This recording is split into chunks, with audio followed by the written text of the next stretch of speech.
Et salut à toi et bienvenue dans cette vidéo. Alors aujourd'hui nous allons poursuivre avec la conception de notre application de facturation et gestion de stock. Pour la journée d'aujourd'hui nous allons concevoir ce formulaire, le formulaire liste de clients. Ce formulaire nous aidera par ailleurs dans le processus de facturation, dont nous y ferons appel. Ok, on est parti. Ok, donc nous allons basculer dans le VBE ici. Donc pour ce faire, on fait Alt F11 comme d'habitude. Et là, je vais fermer ces formulaires que nous avons eu à créer précédemment. Ok, et là, nous allons faire insertion. Donc je fais un clic droit, insertion, user form.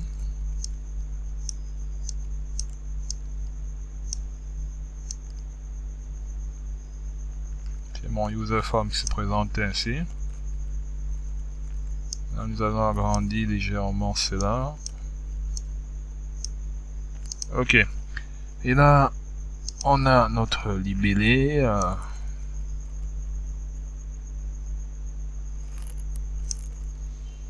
On va appeler cela liste client. Liste de clients.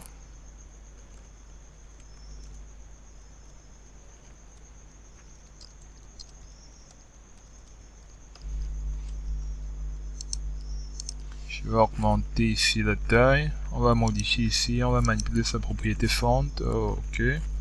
On va dire police.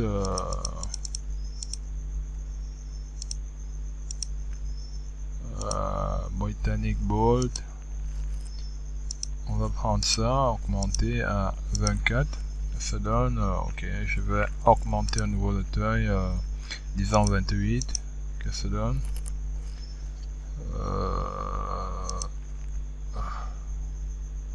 Disons là on va dire 33 et voyons ce que ça donne. Ok, là ça va aller. On va dire aligner cela au centre, donc je manipule la propriété text line. Ok, je vais réduire cela légèrement et on va modifier sa propriété for color. On va passer cela au bleu.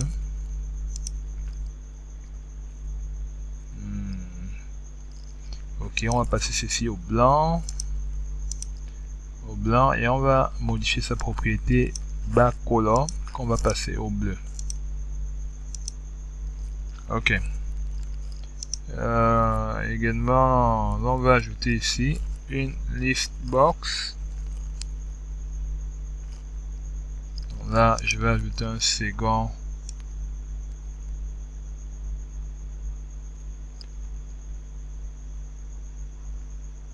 Ok. Donc, j'ajoute un second contrôle intitulé. On va supprimer ici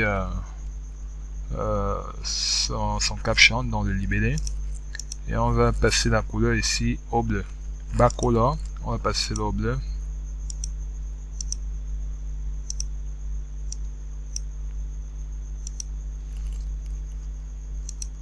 Et on va modifier également là. On va modifier ici, disons, Special Effect. On va passer cela à S. Ouais. Et ok, nous allons recourir ici à ce contrôle, zone de liste, pour gérer la liste client. Zone de liste, donc je vais avoir la zone de liste quelque part ce niveau.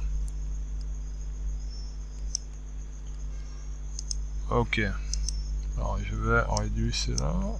Ok.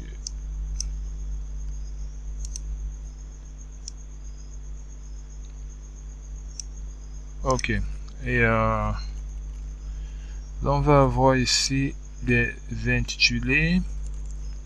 Je vais avoir un intitulé là, on va dire numéro de suivi. Je pense là ça va aller. Et je vais copier cet intitulé, donc CTRL C, CTRL V, je copie, je colle, CTRL V pour coller à nouveau.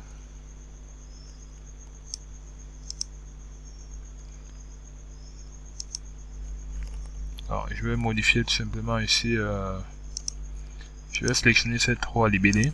Ok. Et je vais modifier ici la hauteur. On va modifier la propriété height. On va passer cela, disons, à 22. Ça donne, disons, 20. Ok. Et on va passer également cela, la propriété Special Effect. On va passer cela à RS.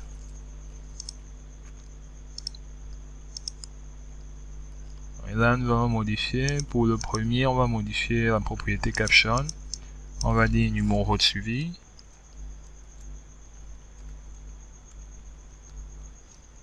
Numéro suivi.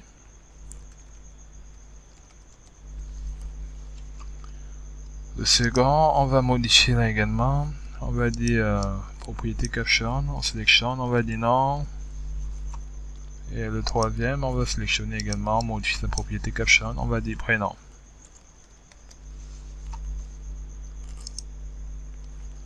Alors, le nom va agrandir légèrement là.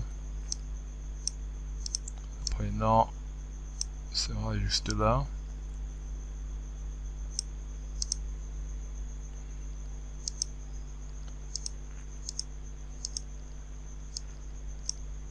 Ok.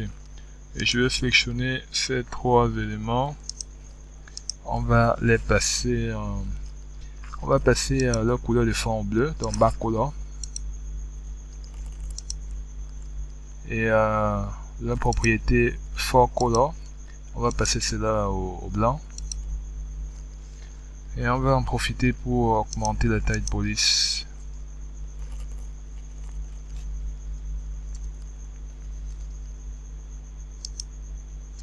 On va dire Britannic Bold. Je vais passer cela à 12, que ça donne. On va augmenter encore légèrement, disons 14. Hein? Je pense que ça va le faire.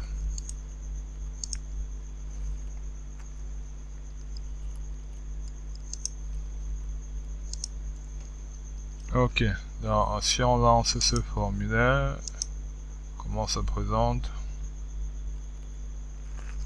Ok, je pense que là, ça peut le faire.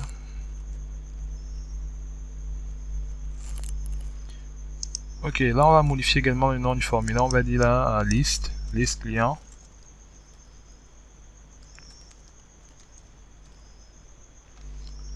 Liste client et sa propriété caption, on va dire client.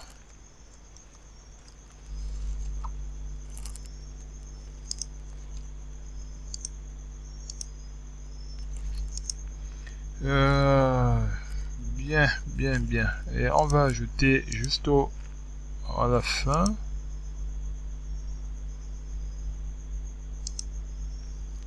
On va ajouter un bouton là pour pouvoir accéder au formulaire d'ajout des clients. Donc là, je vais ajouter un bouton de commande.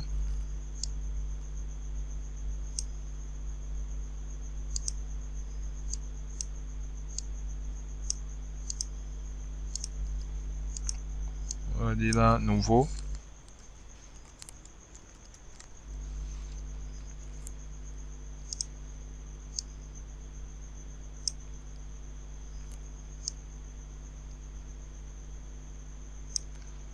Et on va augmenter sa taille de police. Donc font, on va passer cela, on va dire bold, Britannic, ok, et oblique, on va passer cela, disons à 14, que ça donne. 14, bon, là on peut augmenter cela à 16. Ok. On va passer cela fort color bleu, palette bleu. Bien, et également le formulaire. On sélectionne le formulaire là et on passe, on manipule sa propriété backcolor. On voit ce que c'est, backcolor, ok. On va passer au bleu. Alors, si on lance ce formulaire, de quoi ça a l'air? C'est pas tellement aligné à ce niveau.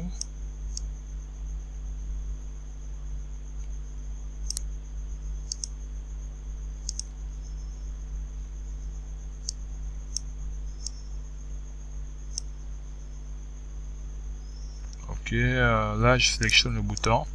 Je vais manipuler sa propriété. On va dire bottom. On va avoir une propriété ici, bottom.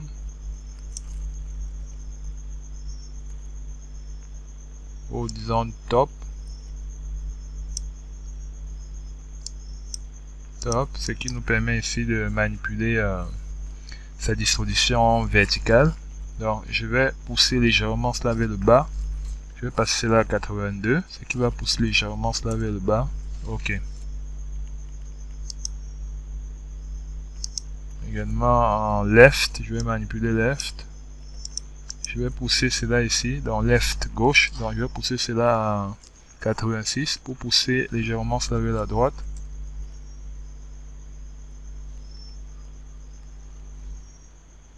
Donc 88. Ok. Donc, voyons ce que ça donne. Et c'est pas mal. Là nous allons à présent basculer dans le code. Donc là je vais faire un clic droit et je vais faire code. Ok, nous allons manipuler ici l'événement initialize du formulaire. D'entrée là nous allons déclarer quelques variables. WS as worksheet virgule plage as range virgule tableau j'ouvre les parenthèses et je le fais as variant. Donc là il s'agit de trois variables que nous venons de déclarer. W as worksheet, là il s'agit d'un objet de type feuille. Donc on a déclaré ici cette variable comme une feuille d'Excel, bien évidemment. Plage ici, il s'agit plage ici as range. Donc range ici renvoie à une plage de données sur Excel, c'est une feuille Excel. Donc là on a déclaré cette variable comme une plage de données. Et cette syntaxe renvoie à des variables de type tableau sur Excel.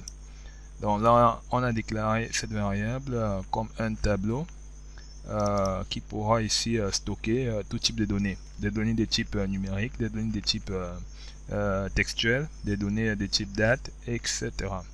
Donc là, à présent, nous allons affecter à notre variable WS, nous allons affecter une valeur. Donc là, nous allons y affecter la valeur feuille 6. Nous avons ici nos clients qui se trouvent dans la feuille 6. La client, feuille 6, ok. Et nous allons poser ici une condition. Donc là, je vais ouvrir ma condition if ws.range. J'ouvre les parenthèses. On va instancier cela à 2. On ferme les guillemets. Parenthèse point value. Différent de vide. Alors, then, je vais fermer ma condition dans un if. Donc, on va tester ici tout d'abord si dans la feuille 6, cellule A2, si cette cellule est vide, donc si elle ne contient pas de données, alors nous allons tout d'abord ici affecter à la variable plage, nous allons affecter une plage, comme son nom l'indique. Donc, là, nous allons faire ws.range. On ouvre les parenthèses, on ouvre les guillemets à 2 points C, on ferme les guillemets et nous allons recourir au et commercial. Donc là, on va concaténer ici notre plage en ws.range, on ouvre les guillemets à 1 million comme d'habitude. Cette méthode, on a recouru à cette méthode dans les vidéos précédentes. Point end, la méthode end xlop, on ferme la parenthèse point row et on ferme la parenthèse à ce niveau. Et puis on va faire ici méthode read me.listbox. Je ferme cette méthode int read. Donc me ici c'est pour notre formulaire et listbox c'est ce dernier contrôle qu'on a eu à ajouter. Donc, on va faire ici point clear, donc méthode clear, là c'est pour vider la list box, point colonne head, donc on va dire false, c'est pour s'assurer ici que les en-têtes de colonne ne s'affichent pas, point column count, on va indiquer ici le nombre de colonnes, on va dire c'est égal à plash point columns dot point count. On a recours à la méthode count pour obtenir ici le nombre de colonnes en lien à la plage de manière dynamique. Et à notre variable tableau, on va affecter ici les données de la plage, puis point list. List, on va affecter ici notre tableau et colonne 8, on va indiquer ici les dimensions de nos différentes colonnes. Je vais faire 74.143, on va voir ce que ça donne et ajuster si besoin. Point multiselect, on va dire multiselect ici égal à multiselect single, donc on ne pourra sélectionner qu'un seul élément à la fois. Point top index, donc là c'est un argument générique, on va dire égal à 0. Ok, voyons voir ce que ça donne. Là je vais faire exécuter, on peut taper F5 également. Là notre formulaire est vide et je pense c'est normal. Dans notre feuille client, nous n'avons pas de données. Ok. Donc là, on va dire comme premier client, on va dire C09, Jack Boer.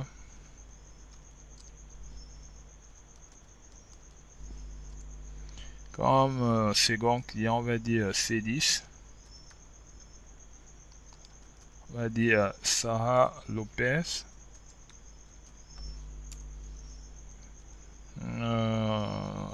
Troisième client, on va dire Mamadou Maras. Ok, donc on voit ce que ça donne jusqu'ici. Là je vais faire exécuter à nouveau et on a nos clients là qui sont présents, mais ils ne sont pas parfaitement alignés avec nos en-têtes que nous avons eu à intégrer. Donc on va fermer cela et nous allons augmenter ici la distanciation entre la première colonne et la deuxième. Donc là, au lieu de 74, je vais dire 80. Et on va exécuter cela à nouveau. Et c'est pas mal. C'est pas mal jusque là. Et on peut augmenter cela, disons à 85. Oui, je pense que c'est nettement mieux.